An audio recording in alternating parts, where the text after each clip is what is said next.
My name's Kyle Dunbar. I own a shop, Almighty Tattoo in Flint, Michigan. I was on Ink Master Season 3, and Merrick was kind enough to vote me back for Ink Master Season 4. You know, my first tattoo, I was 13 years old, and I was tripping LSD with some friends, and we all decided we'd get party dots. And I've always kind of been the guy to go one up, I guess. So I was like, well, you guys get party dots, but I'm gonna get I Rule tattooed on my shoulder. And at 13, I didn't really rule, and it actually kind of, usually you hope a tattoo will get you laid. And this tattoo kept me from getting laid for several years. So I really wasn't drawn to tattoos. I've been an artist since I was a young kid, and I always wanted to be an artist.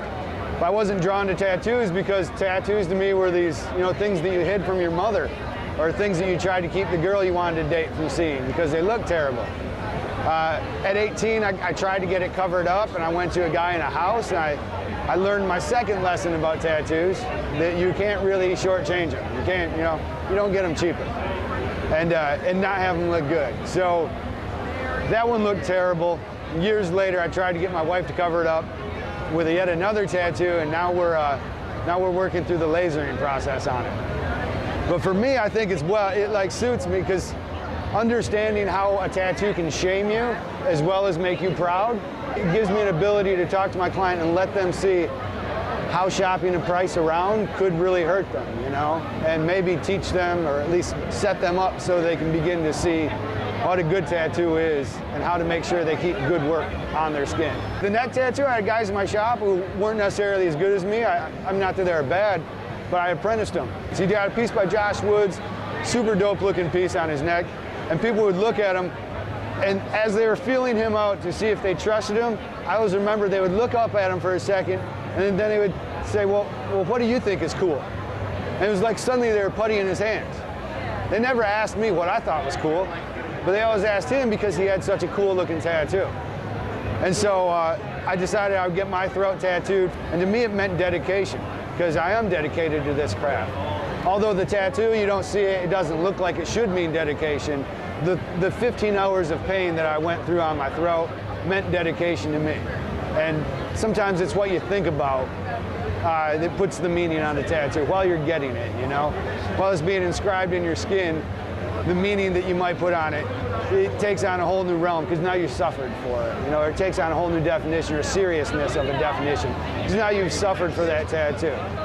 Most days though, if someone just asks me, I innocuously tell them it's a monster either eating my head or throwing it up. And it depends on the day. Most days it's throwing it up. Some days it's eating me. The bad days it's eating me. One of my favorite tattoos, I've got a few that I really like from really top known artists. I've got a piece by Tom Renshaw, and it's really cool. It's a portrait of my father. I've got a piece by Randy Prowse, and a piece by Joshua Carlton, and Zach Weaver, David Serafino. I've got a lot of good art, but my most proud tattoo is this that my 6-year-old did recently in Cincinnati. I wouldn't ever let him tattoo me unless he told me he wanted to. But I always let him know he could have tattooed me anytime he wanted. And one day, I don't know what it was, we take him to shows. He lives with us on the road with us. As a matter of fact, he's been traveling since he was 4 months old. We homeschool him on the road, wherever we need to, and he travels with us most shows. Well, this one show, somehow he got a bug up his butt, and he was like, Dad, I want to tattoo you. And so I sat right down to, I made him draw it up, and then I set up a machine for him, gave him a really crash course in sterile technique, universal precautions, and completely illegally allowed him to tattoo me, and fuck anybody who tells me I shouldn't, because they can suck a cock. It's probably my most meaningful tattoo. I really hope that he will one day grow up and be a better artist than me, and not that would be so hard for him, but I really hope that he does get into tattooing, as long as we haven't had a machine that does it yet. If we do, then at least he'll hopefully be drawing the tattoos for those machines.